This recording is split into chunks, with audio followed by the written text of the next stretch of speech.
సూర్యగ్రహణం అయితే చూడలేము అంటే ఆ ఎఫెక్ట్ వల్ల మనం చూడలేమంటారు. చంద్రగ్రహణం చూడొచ్చంటారా? ఇది గ్రహణం అనేటువంటిది చూడొచ్చా చూడకూడదనేటువంటి ప్రశ్న కాదమ్మా. ఈ గ్రహణానికి సంబంధించి అది ఏర్పడినప్పుడు కొన్ని నక్షత్రాలు కొన్ని రాసుల్లో ఏర్పడుతుంది. వారు మాత్రమే చూడకూడదు. మిగతా వాళ్ళు ఎవరైనా కూడా ఈ గ్రహణాన్ని చూడవచ్చు. అసలు దోషం అనేటువంటిది ఏమీ లేదు అక్కడ. చూడకూడనటువంటి వాళ్ళు, ప్రస్తుతం ఉండేటువంటి గ్రహణాన్ని చూడకూడనటువంటి వాళ్ళు ఏ నక్షత్రాల వాళ్ళు అంటే విశాఖ నక్షత్రం వాళ్ళు, అదేవిధంగా శతభిష నక్షత్రం వాళ్ళు, రెండవది పూర్వభద్ర నక్షత్రం వాళ్ళు ప్రధానంగా ఈ గ్రహణాన్ని వీక్షించకూడదు.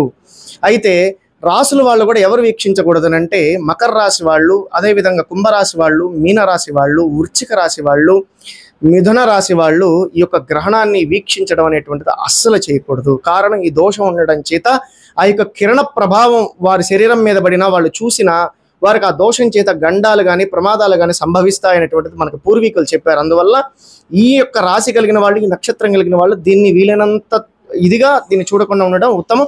మిగతా వాళ్ళ గ్రహణాన్ని దర్శనం చేయొచ్చు,